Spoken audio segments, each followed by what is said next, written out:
This is real, and our state and everyone in it needs to take it very seriously. Our ventilator capacity is far from okay in Louisiana.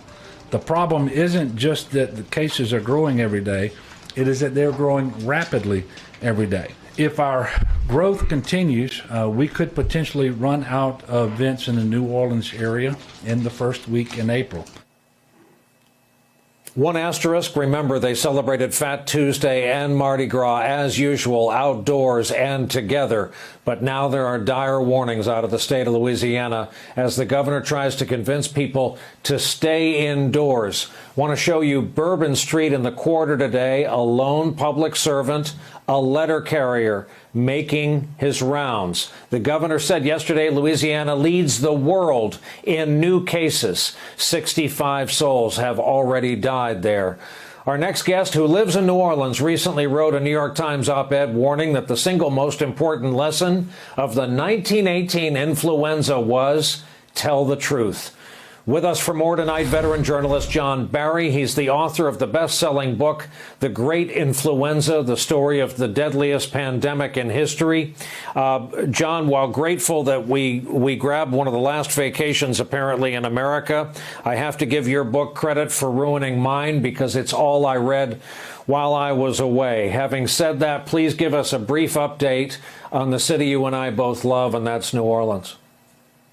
Well, the governor's comments pretty much carried all you need to know, and it's a dire situation, extremely rapid growth in cases. I live in the French Quarter. It's empty.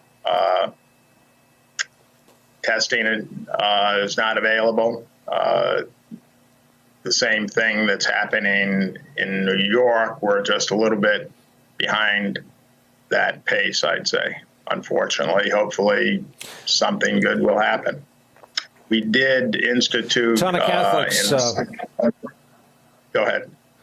I was just going to make a point. There's a ton of Catholics down there, a ton of Catholics in Philadelphia, where the Archdiocese in Philly canceled Easter services as of today, all ready for Easter Sunday. I further thought of your book and the story you tell. Perhaps you can tell the 60-second version here about the parade in Philadelphia vis-a-vis what we now define as social distancing.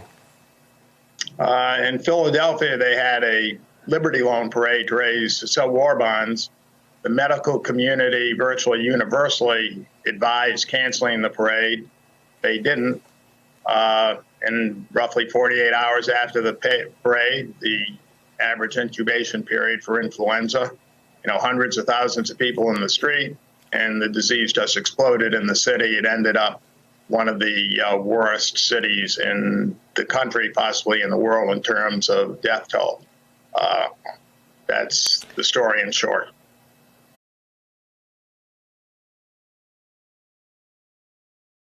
Hey there, I'm Chris Hayes from MSNBC. Thanks for watching MSNBC on YouTube. If you want to keep up to date with the videos we're putting out, you can click subscribe just below me or click over on this list to see lots of other great videos.